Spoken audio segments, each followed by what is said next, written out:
So today my wife and I are out here painting our back door, and as I looked closer I could see that the hinge side at the bottom of the door was starting to rot. And so instead of just painting over it, I thought I would take this time to replace the rotten piece. Stay tuned. So here's the door prepped for paint, and I was just coming along the back edge, taking off the hinges to get a better paint coverage. And I noticed that the bottom edge was starting to rot.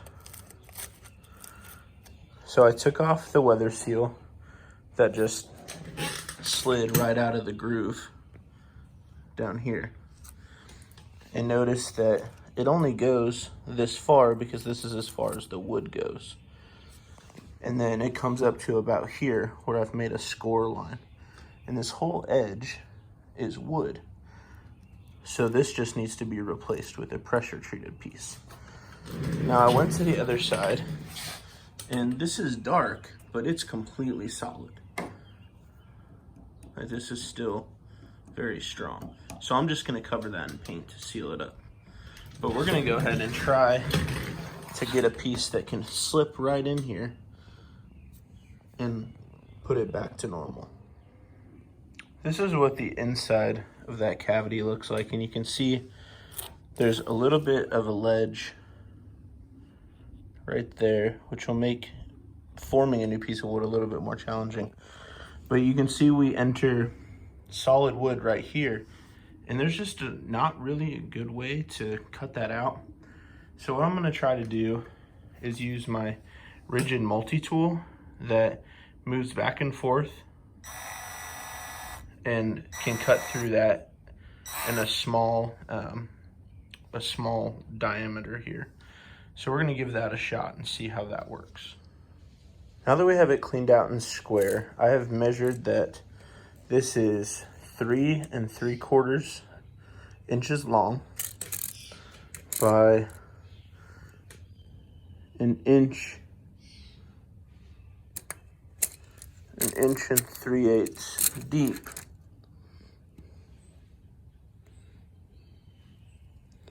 Out to the edge of the wood here by 1.5 inches thick.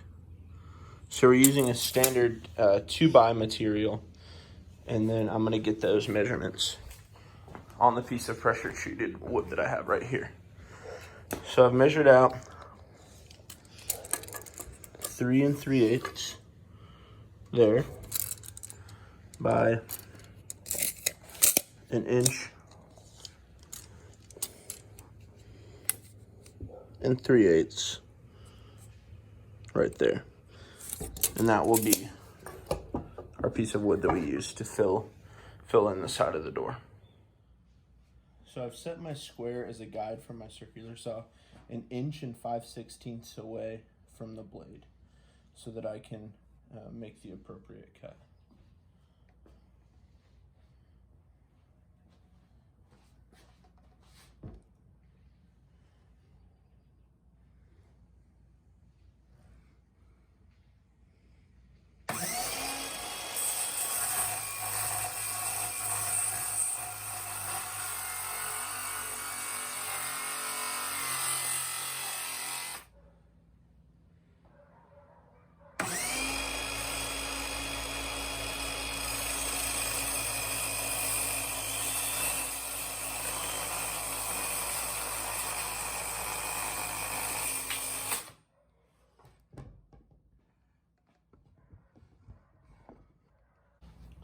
That's how you cut your piece.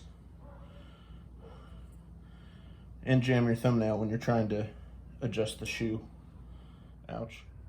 In order to obtain the groove in the side of my workpiece, like those boards are, I'm gonna need to cut a slot, and I'm gonna try and use my router for that.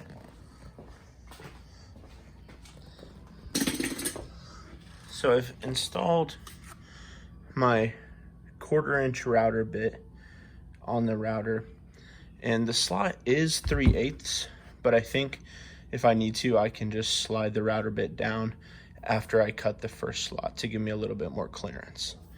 So let's give that a shot. So now that we've got the piece oriented the correct way, it'll slide into the door in this direction. we're gonna cut the slot here and then flip it over and cut the slot here. So let's see how this works.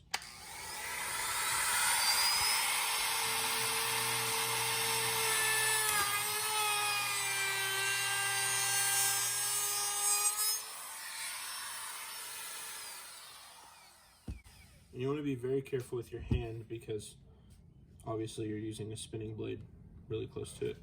But you can see my slot is a little bit too low. So I'm going to raise it up just a hair to get this lip off. And then I'll do that with the other side as well. So let's unlock this and then slide it up.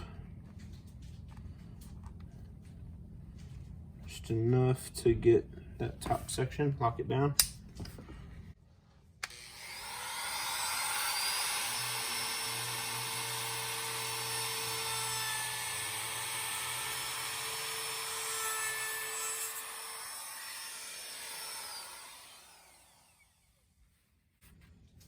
You can see the slot there will now fit into the door. So now I'm going to do the other side and then we'll see how it fits. So on my first attempt, I took too much out. I took probably 1/4 inch or something off of each side.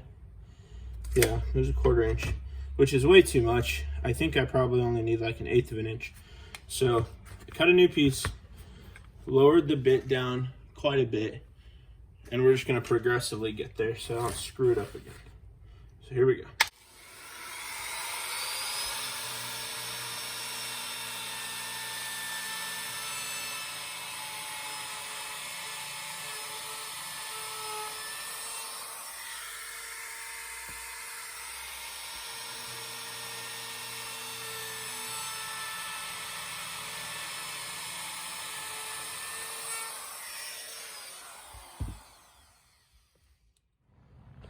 All right, so here's the moment of truth. See if this fits.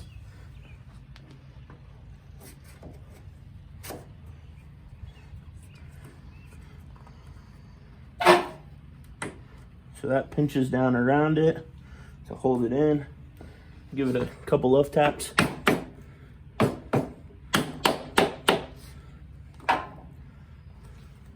So we can check out this side. It's more or less flush. We're gonna fill that in with sealant anyways. And then we may have to take a little bit off of this side because I'm not sure. Actually, this is pretty flush. So we'll get that sealed and nailed in and show you the final product. So something I realized, and I'm glad I did before I put this into place, is these grooves are here to accept the weather stripping that snaps into place. So I'm gonna use my router and just cut a little groove right here. And I measured that out by putting the router base here and seeing if it fits in that groove. And then I had to account for just a tiny bit of space that this metal takes up. So I lowered it down just like a 32nd of an inch. So I'm gonna take this back to the bench and cut a couple grooves in it, maybe just to about here, just like this side is. So we'll show you how that looks. So I've now gotten those two slots routed out, and when you pinch this together, the slots more or less line up. I will say it's not a perfect alignment, but at least the top and bottom edges of both are in alignment so that there'll be enough of a gap for the weather stripping to go into. So now I was trying to figure out a way to attach this to the door since the inside is just foam. So I think what I'm gonna do is put some wood glue on the top, slide it into place, and that'll attach there. And I'll run a brad nail at an angle to attach it into there. And then down here, I'm gonna use some adhesive sealant just to make sure that we don't get water up in the door. And then I might try to put a brad nail into this as well, but I think this is some composite type material. It might be wood. I'm not exactly sure, so we'll give it a shot and see if we have something to mount into, because this is pretty thick, probably about 1 inch there. So I should be able to get mounted into there pretty well. So I'm gonna go get some wood glue and we'll get this put in. So the first thing I'm gonna do is run some liquid nails underneath this flap here and underneath this flap to hold the metal back down and seal it up.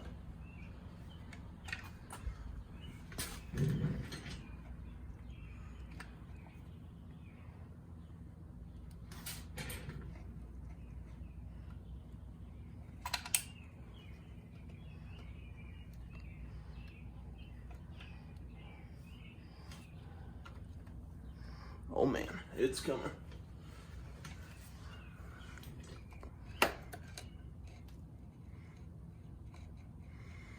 Okay, we're gonna run some down here to hold this in place, this piece of wood.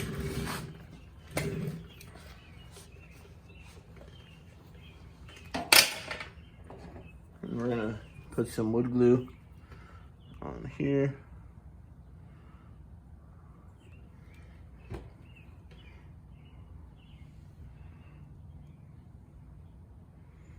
So that it holds against here.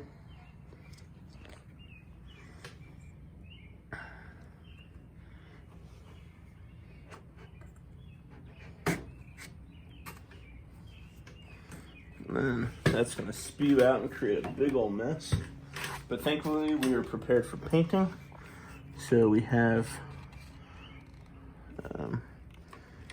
newspaper and stuff down. So we're gonna use these scrap pieces of wood on top and bottom to pinch that together.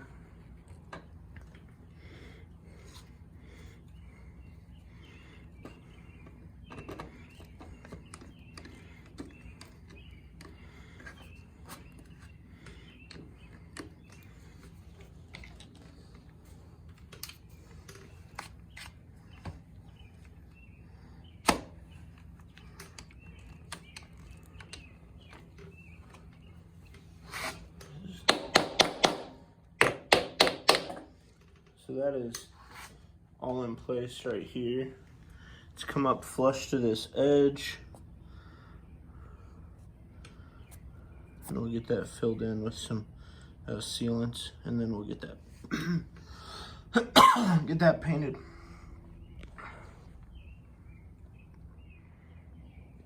So I ran a brad nail in at an angle up into this piece, and at 70 pounds of pressure, it went right in. And that was a 2.5 inch, 18 gauge brad nail. And then I was able to drive a nail through here, through this section and into this composite area, just to give it a little bit more solidification with the liquid nails and the wood glue. You can see that got pushed out, so it will hold that in place. And then we'll sand this down a little bit so that it is more flush, get it painted, and we'll be all done. Thanks for sticking with me. So here's the finished product with the notches at the bottom for the weather stripping. Of course, we already have some extra weather stripping on here that we had added because the previous weather stripping is pretty bad. You can see there's a little gap there. When I put in the nail, it drew it in a little bit further, but this bottom piece is in line with this. So it is no longer rotten and will stand the test of time.